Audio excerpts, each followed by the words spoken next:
Chapter 20. Kant. A. German Idealism in general. Philosophy in the 18th century was dominated by the British empiricists, of whom Locke, Berkeley, and Hume may be taken as the representatives. In these men there was a conflict, of which they themselves appear to have been unaware, between their temper of mind and the tendency of their theoretical doctrines. In their temper of mind they were socially minded citizens, by no means self-assertive, not unduly anxious for power, and in favour of a tolerant world where, within the limits of the criminal law, every man could do as he pleased. They were good-natured, men of the world, urban and kindly. But while their temper was social, their theoretical philosophy led to subjectivism. This was not a new tendency. It had existed in late antiquity, most emphatically in St. Augustine. It was revived in modern times by Descartes' cogito, and reached a momentary culmination in Leibniz's windowless monads.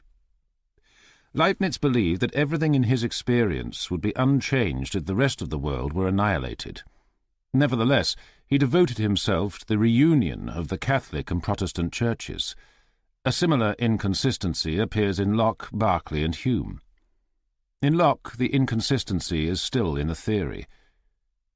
We saw in an earlier chapter that Locke says, on the one hand, "Since the mind, in all its thoughts and reasonings, hath no other immediate object but its own ideas, which it alone does or can contemplate, it is evident that our knowledge is only conversant about them."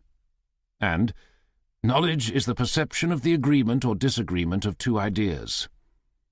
Nevertheless, he maintains that we have three kinds of knowledge of real existence: intuitive, of our own; demonstrative, of God's; and sensitive, of things present to sense. Simple ideas, he maintains, are the product of things operating on the mind in a natural way. How he knows this he does not explain.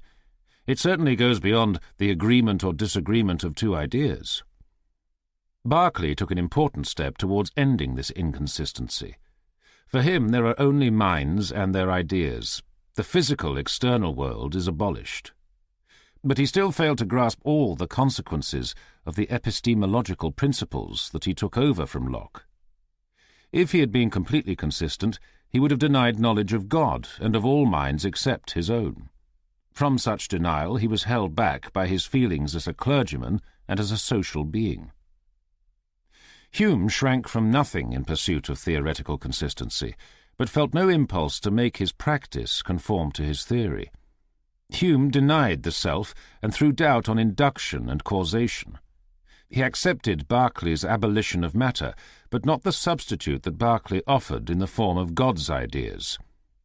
It is true that, like Locke, he admitted no simple idea without an antecedent impression, and no doubt he imagined an impression as a state of mind directly caused by something external to the mind. But he could not admit this as a definition of impression, since he questioned the notion of cause. I doubt whether either he or his disciples were ever clearly aware of this problem as to impressions. Obviously, on his view, an impression would have to be defined by some intrinsic character distinguishing it from an idea, since it could not be defined causally. He could not therefore argue that impressions give knowledge of things external to ourselves, as had been done by Locke, and in a modified form by Berkeley.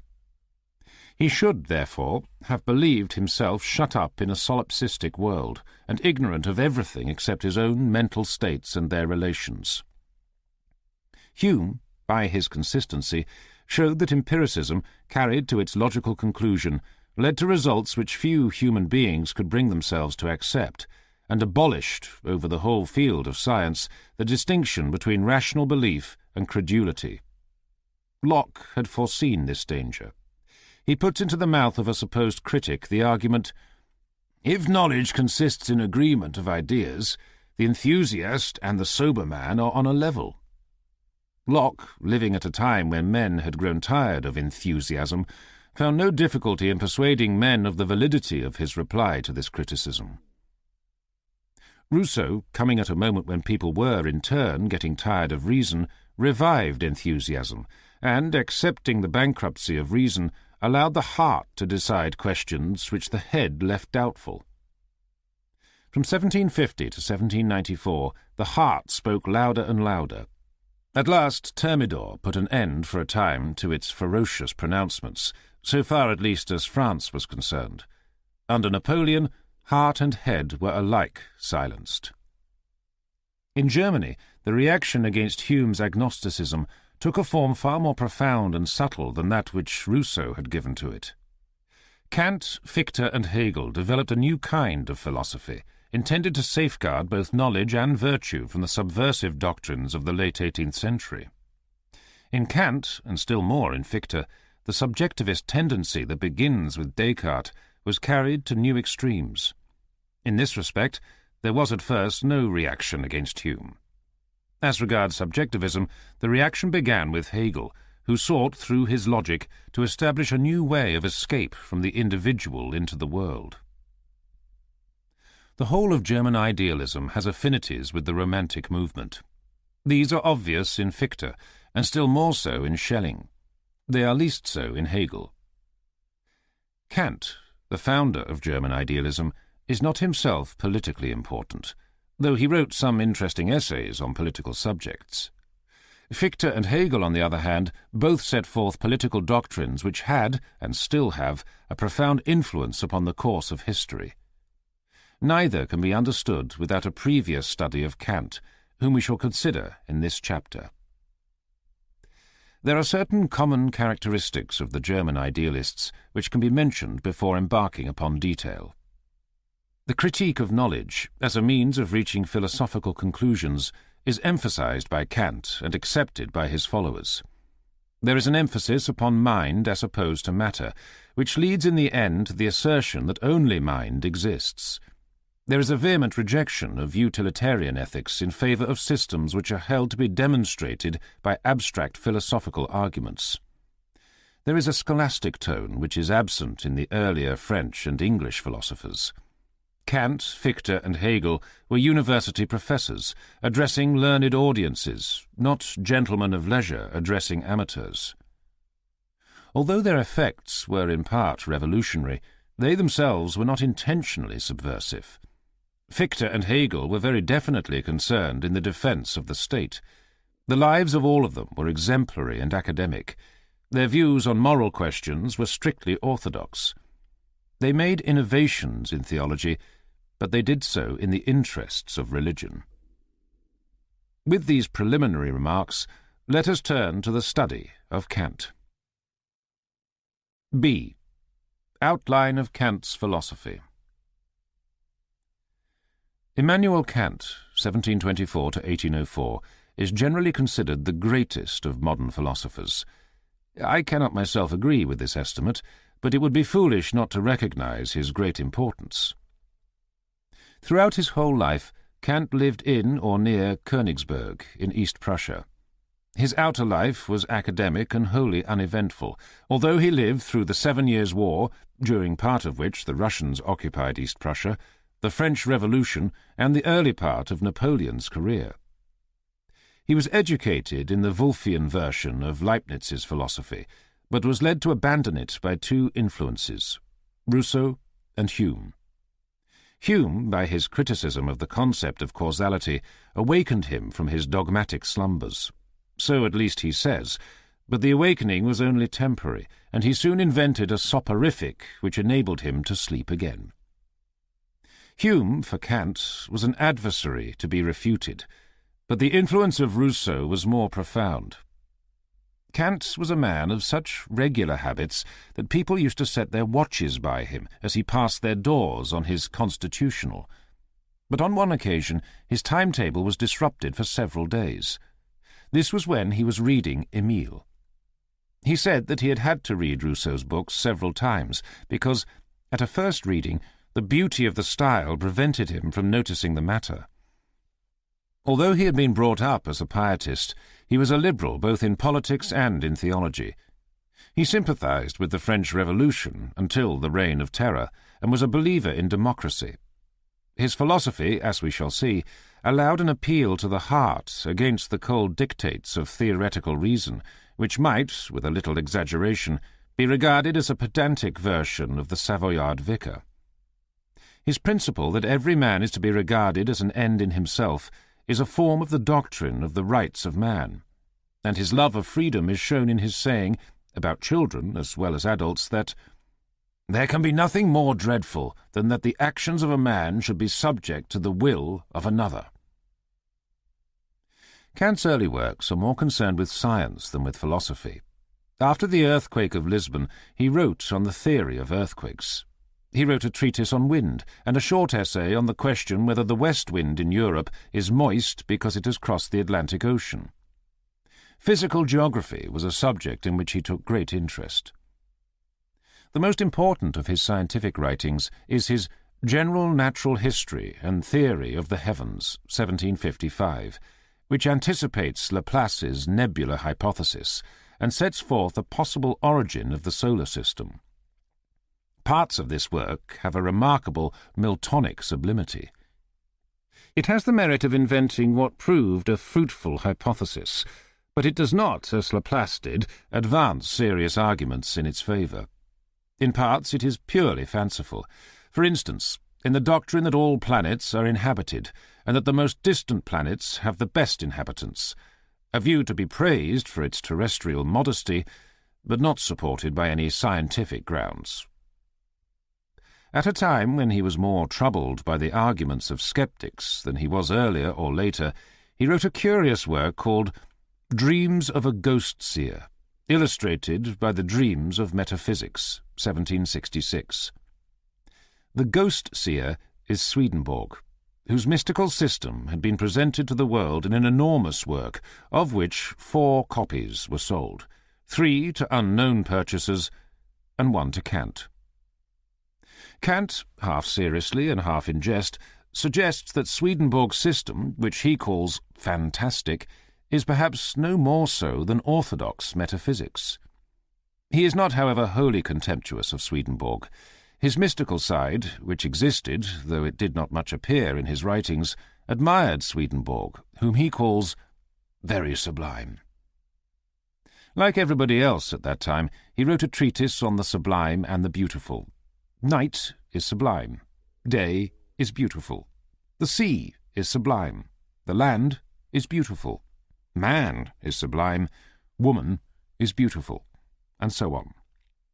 The Encyclopaedia Britannica remarks that, as he never married, he kept the habits of his studious youth to old age. I wonder whether the author of this article was a bachelor or a married man.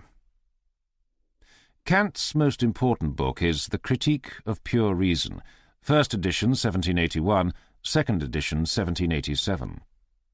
The purpose of this work is to prove that, although none of our knowledge can transcend experience, it is nevertheless in part a priori, and not inferred inductively from experience.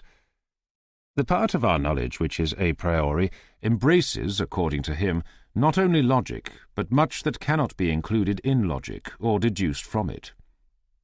He separates 2 distinctions which, in Leibniz, are confounded. On the one hand, there is the distinction between analytic and synthetic propositions. On the other hand, the distinction between a priori and empirical propositions. Something must be said about each of these distinctions. An analytic proposition is one in which the predicate is part of the subject. For instance, a tall man is a man, or an equilateral triangle is a triangle. Such propositions follow from the law of contradiction. To maintain that a tall man is not a man would be self-contradictory. A synthetic proposition is one that is not analytic. All the propositions that we know only through experience are synthetic. We cannot, by a mere analysis of concepts, discover such truths as Tuesday was a wet day, or Napoleon was a great general. But Kant, unlike Leibniz and all other previous philosophers, will not admit the converse, that all synthetic propositions are only known through experience. This brings us to the second of the above distinctions. An empirical proposition is one which we cannot know except by the help of sense perception, either our own or that of someone else whose testimony we accept. The facts of history and geography are of this sort. So are the laws of science. whenever our knowledge of their truth depends on observational data. An a priori proposition, on the other hand, is one which, though it may be elicited by experience, is seen, when known, to have a basis other than experience. A child learning arithmetic may be helped by experiencing 2 marbles and 2 other marbles, and observing that altogether he is experiencing 4 marbles. But when he has grasped the general proposition 2 and 2 are 4, he no longer requires confirmation by instances. The proposition has a certainty which induction can never give to a general law. All the propositions of pure mathematics are, in this sense, a priori. Hume had proved that the law of causality is not analytic, and had inferred that we could not be certain of its truth. Kant accepted the view that it is synthetic, but nevertheless maintained that it is known a priori. He maintained that arithmetic and geometry are synthetic, but are likewise a priori. He was thus led to formulate his problem in these terms. How are synthetic judgments a priori possible? The answer to this question, with its consequences, constitutes the main theme of the critique of pure reason. Kant's solution of the problem was one in which he felt great confidence. He had spent 12 years in looking for it, but took only a few months to write his whole long book after his theory had taken shape. In the preface to the first edition he says, "I venture to assert that there is not a single metaphysical problem which has not been solved, or for the solution of which the key at least has not been supplied." In the preface to the second edition he compares himself to Copernicus and says that he has effected a Copernican revolution in philosophy. According to Kant, the outer world causes only the matter of sensation, but our own mental apparatus orders this matter in space and time, and supplies the concepts by means of which we understand experience. Things in themselves, which are the causes of our sensations, are unknowable. They are not in space or time. They are not substances, nor can they be described by any of those other general concepts which Kant calls categories. Space and time are subjective. They are part of our apparatus of perception.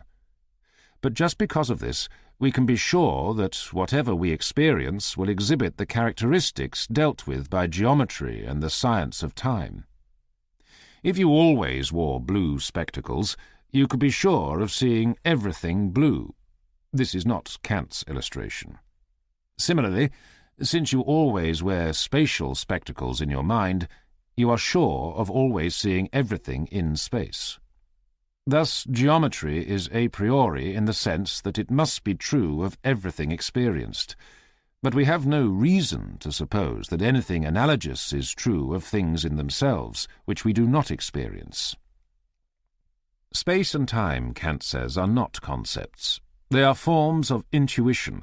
The German word is Anschauung, which means literally looking at or view.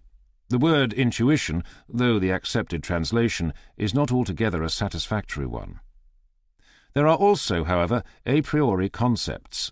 These are the 12 categories which Kant derives from the forms of the syllogism. The 12 categories are divided into 4 sets of 3. 1.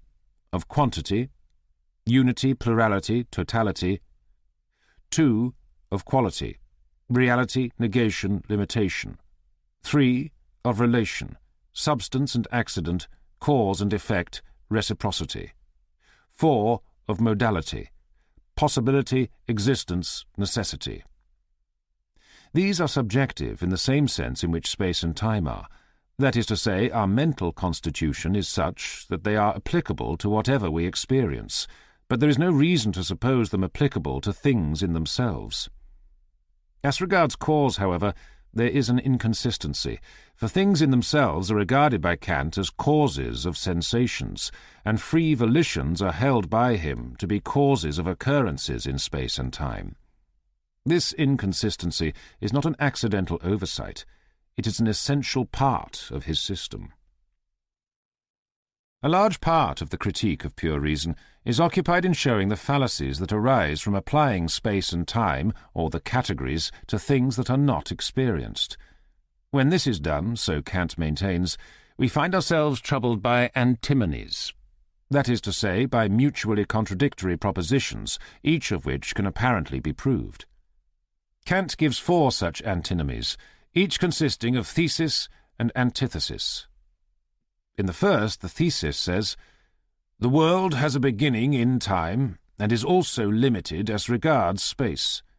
The antithesis says, "The world has no beginning in time and no limits in space. It is infinite as regards both time and space." The second antinomy proves that every composite substance both is, and is not, made up of simple parts. The thesis of the third antinomy maintains that there are 2 kinds of causality, one according to the laws of nature, the other that of freedom. The antithesis maintains that there is only causality according to the laws of nature. The fourth antinomy proves that there is and is not an absolutely necessary being. This part of the critique greatly influenced Hegel, whose dialectic proceeds wholly by way of antinomies. In a famous section, Kant sets to work to demolish all the purely intellectual proofs of the existence of God. He makes it clear that he has other reasons for believing in God. These he was to set forth later in The Critique of Practical Reason, but for the time being his purpose is purely negative. There are, he says, only 3 proofs of God's existence by pure reason.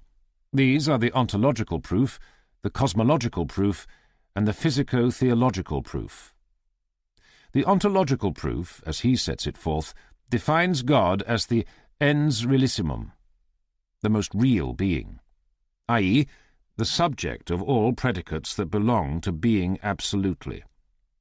It is contended, by those who believe the proof valid, that since existence is such a predicate, this subject must have the predicate existence, i.e., must exist. Kant objects that existence is not a predicate. 100 thalers that I merely imagine may, he says, have all the same predicates as 100 real thalers. The cosmological proof says, if anything exists, then an absolutely necessary being must exist. Now, I know that I exist, therefore an absolutely necessary being exists, and this must be the ens realissimum. Kant maintains that the last step in this argument is the ontological argument over again, and that it's therefore refuted by what has been already said. The physico-theological proof is the familiar argument from design, but in a metaphysical dress. It maintains that the universe exhibits an order which is evidence of purpose.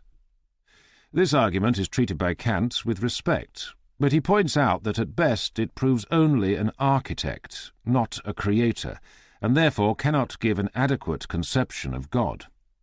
He concludes that the only theology of reason which is possible is that which is based upon moral laws or seeks guidance from them. God, freedom, and immortality, he says, are the 3 ideas of reason.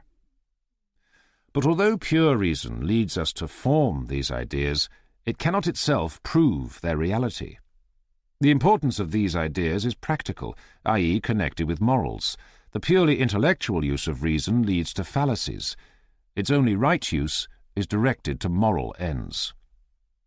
The practical use of reason is developed briefly near the end of the Critique of Pure Reason, and more fully in the Critique of Practical Reason, 1786. The argument is that the moral law demands justice, i.e., happiness proportional to virtue. Only Providence can ensure this, and has evidently not ensured it in this life. Therefore there is a God and a future life, and there must be freedom, since otherwise there would be no such thing as virtue. Kant's ethical system, as set forth in his Metaphysic of Morals, 1785, has considerable historical importance. This book contains the categorical imperative, which, at least as a phrase, is familiar outside the circle of professional philosophers. As might be expected, Kant will have nothing to do with utilitarianism, or with any doctrine which gives to morality a purpose outside itself. He wants, he says, a completely isolated metaphysic of morals, which is not mixed with any theology or physics or hyperphysics. All moral concepts, he continues, have their seat and origin wholly a priori in the reason. Moral worth exists only when a man acts from a sense of duty.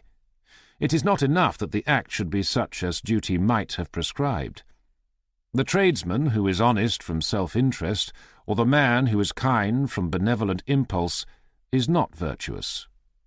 The essence of morality is to be derived from the concept of law, for, though everything in nature acts according to laws, only a rational being has the power of acting according to the idea of a law, i.e., by will.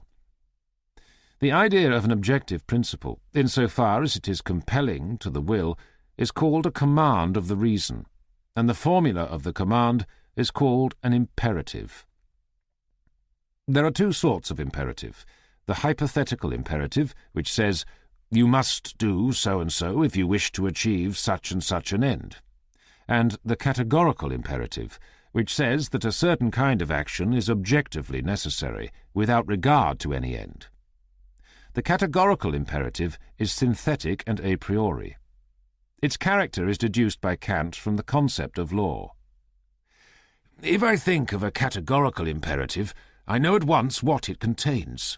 For as the imperative contains, besides the law, only the necessity of the maxim to be in accordance with the law, but the law contains no condition by which it is limited, nothing remains over but the generality of a law in general, to which the maxim of the actions is to be conformable, and which, conforming alone, presents the imperative as necessary.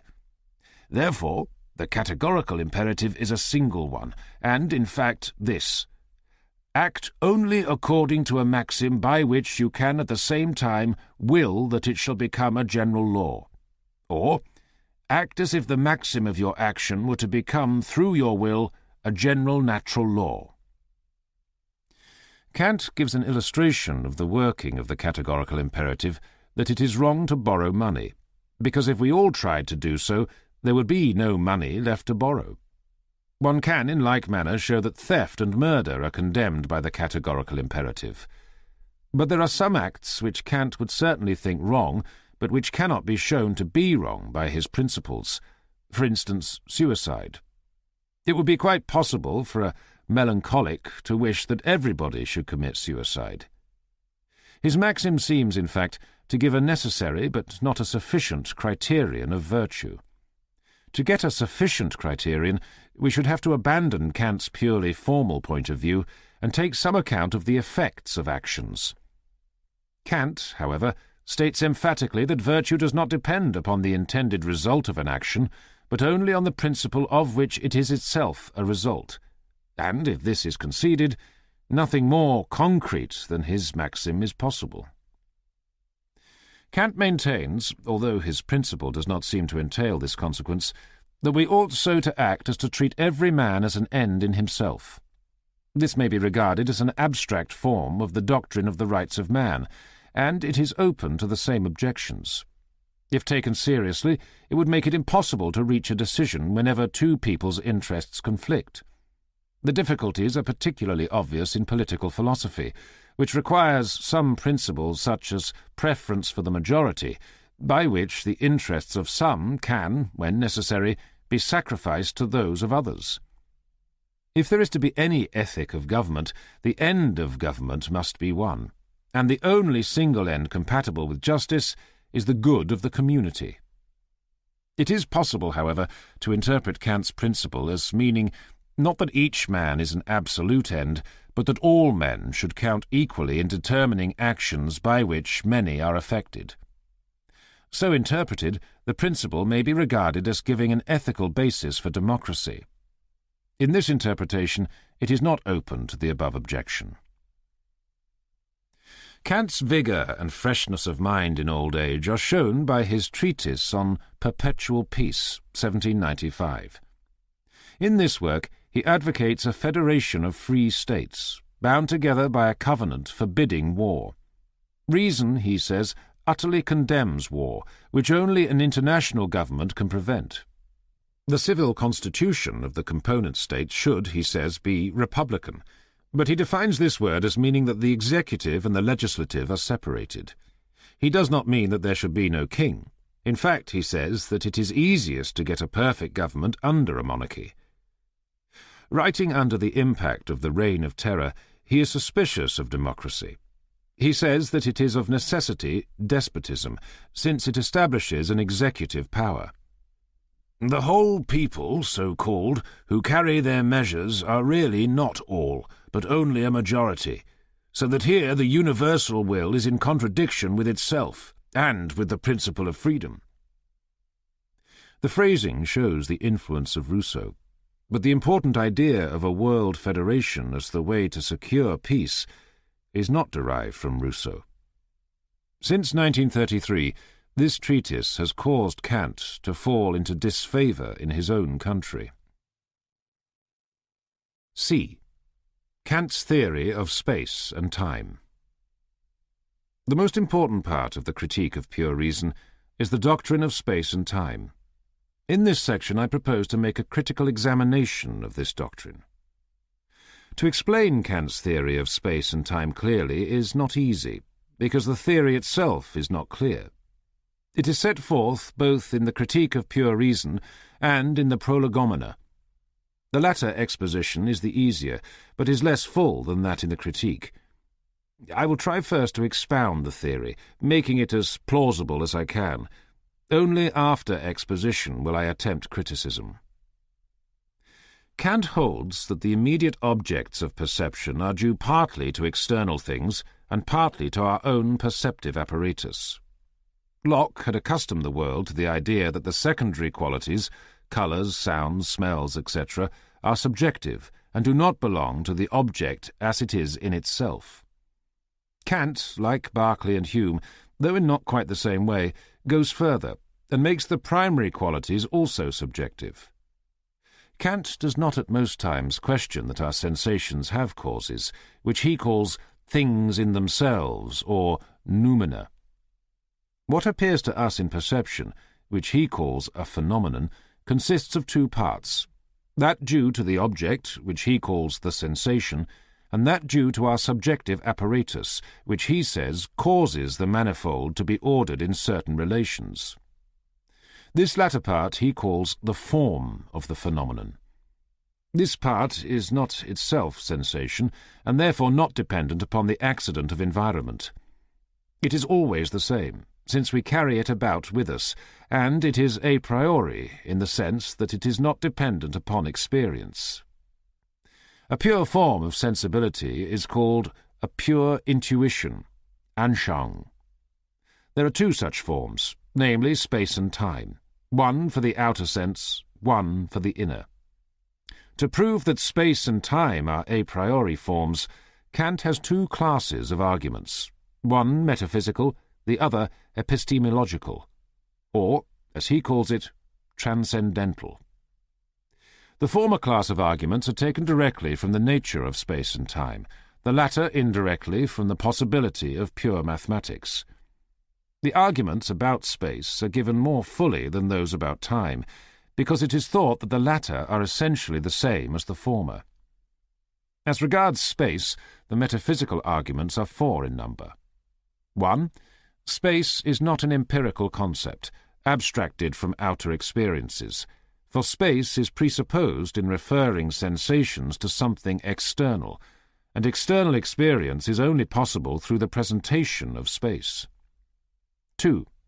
Space is a necessary presentation a priori, which underlies all external perceptions, for we cannot imagine that there should be no space, although we can imagine that there should be nothing in space. 3.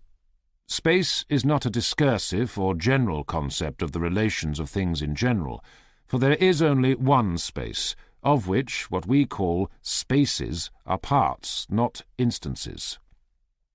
4. Space is presented as an infinite given magnitude, which holds within itself all the parts of space.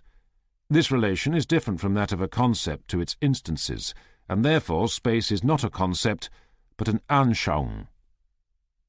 The transcendental argument concerning space is derived from geometry. Kant holds that Euclidean geometry is known a priori, although it is synthetic, i.e., not deducible from logic alone.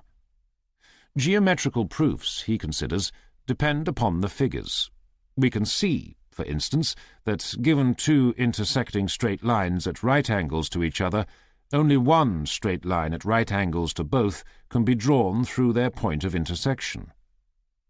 This knowledge, he thinks, is not derived from experience. But the only way in which my intuition can anticipate what will be found in the object is if it contains only the form of my sensibility, antedating in my subjectivity all the actual impressions. The objects of sense must obey geometry, because geometry is concerned with our ways of perceiving, and therefore we cannot perceive otherwise.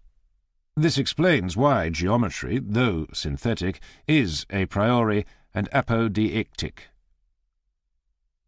The arguments with regard to time are essentially the same, except that arithmetic replaces geometry with the contention that counting takes time. Let us now examine these arguments one by one. The first of the metaphysical arguments concerning space says, "Space is not an empirical concept abstracted from external experiences. For in order that certain sensations may be referred to something outside me, i.e., to something in a different position in space from that in which I find myself, and further, in order that I may be able to perceive them as outside and beside each other, and thus as not merely different but in different places, the presentation of space must already give the foundation. Therefore, external experience is only possible through the presentation of space." The phrase "outside me," i.e., in a different place from that in which I find myself, is a difficult one. As a thing in itself, I am not anywhere, and nothing is spatially outside me. It is only my body as a phenomenon that can be meant. Thus all that is really involved is what comes in the second part of the sentence, namely that I perceive different objects as in different places. The image which arises in one's mind is that of a cloakroom attendant who hangs different coats on different pegs. The pegs must already exist, but the attendant's subjectivity arranges the coats. There is here, as throughout Kant's theory of the subjectivity of space and time, a difficulty which he seems to have never felt. What induces me to arrange objects of perception as I do, rather than otherwise? Why, for instance, do I always see people's eyes above their mouths and not below them? According to Kant, the eyes and the mouth exist as things in themselves, and cause my separate percepts. But nothing in them corresponds to the spatial arrangement that exists in my perception. Contrast with this the physical theory of colours.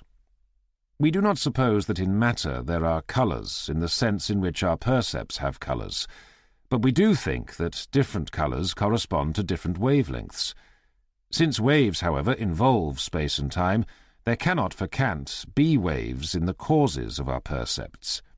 If, on the other hand, the space and time of our percepts have counterparts in the world of matter, as physics assumes, then geometry is applicable to these counterparts, and Kant's arguments fail. Kant holds that the mind orders the raw material of sensation, but never thinks it necessary to say why it orders it as it does, and not otherwise. In regard to time, this difficulty is even greater, because of the intrusion of causality. I perceive the lightning before I perceive the thunder.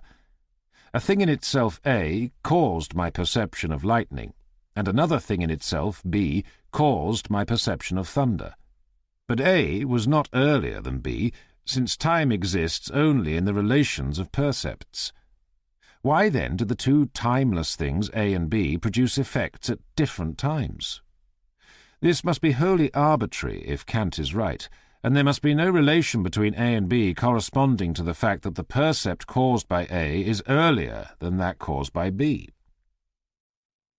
The second metaphysical argument maintains that it is possible to imagine nothing in space, but impossible to imagine no space.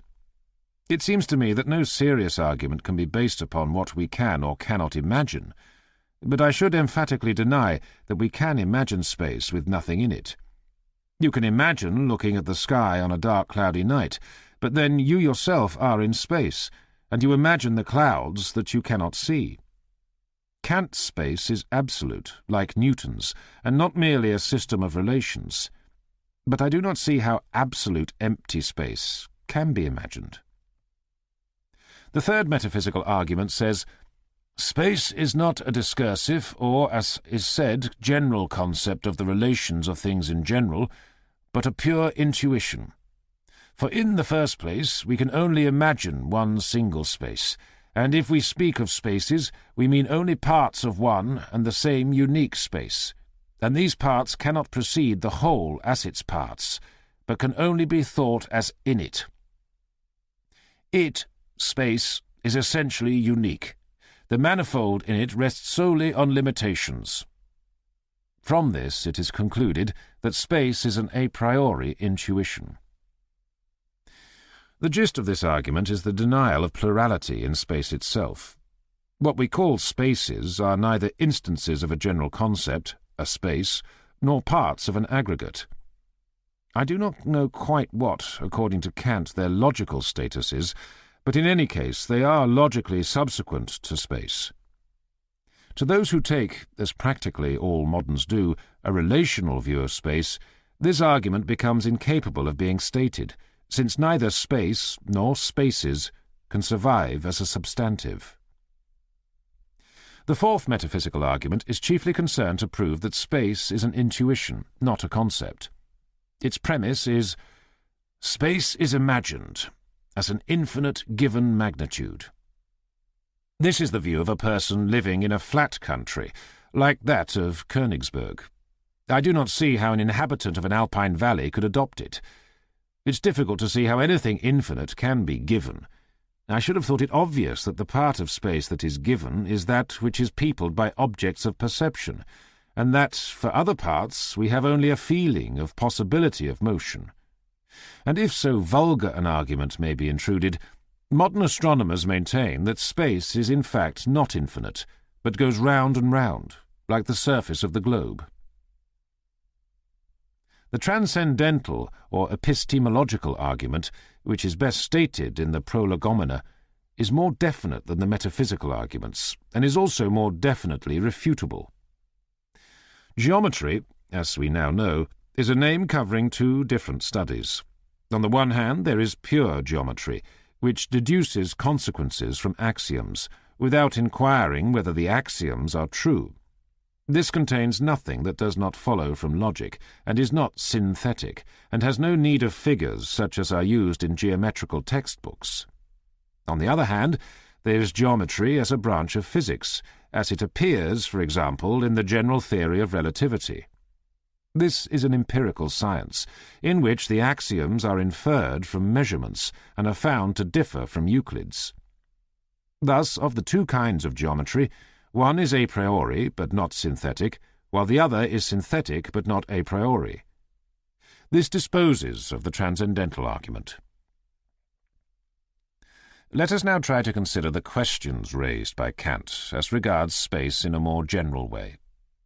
If we adopt the view, which is taken for granted in physics, that our percepts have external causes, which are in some sense material, we are led to the conclusion that all the actual qualities in percepts are different from those in their unperceived causes, but that there is a certain structural similarity between the system of percepts and the system of their causes.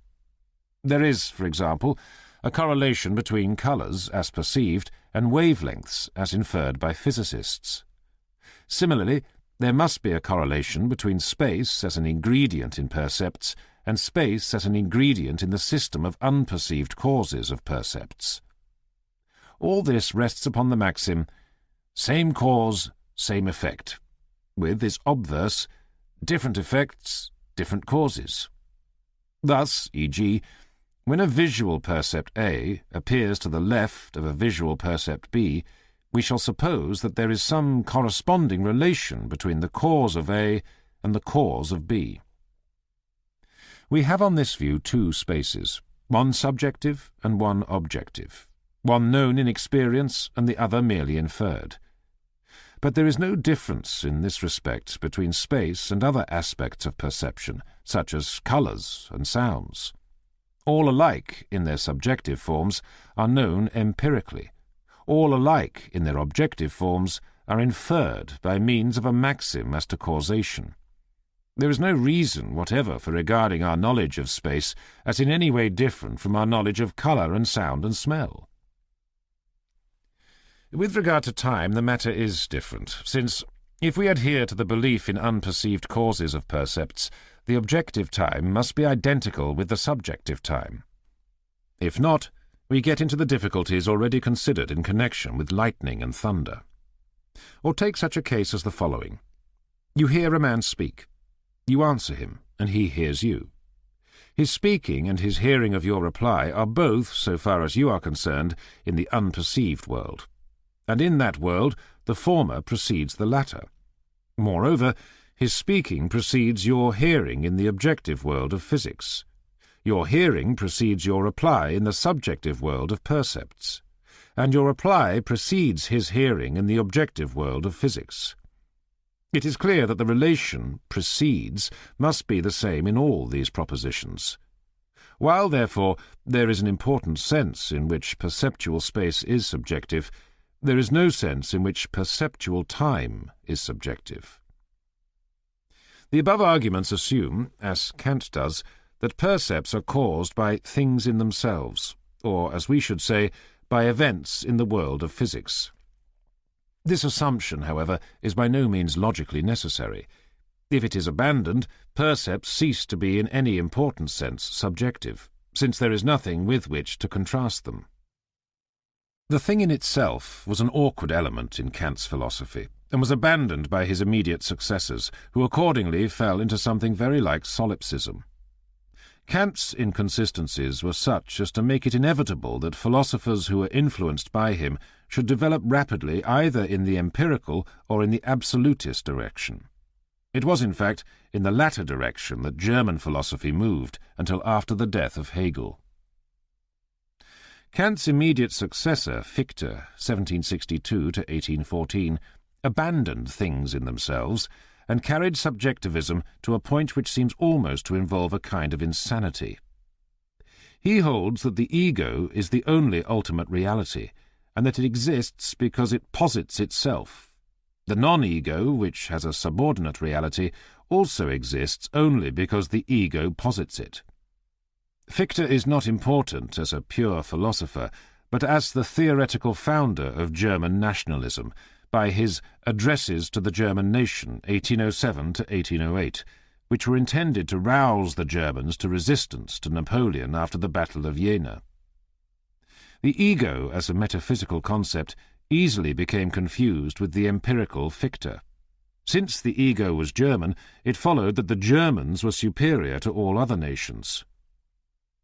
To have character and to be a German, says Fichte, undoubtedly mean the same thing. On this basis, he worked out a whole philosophy of nationalistic totalitarianism, which had great influence in Germany.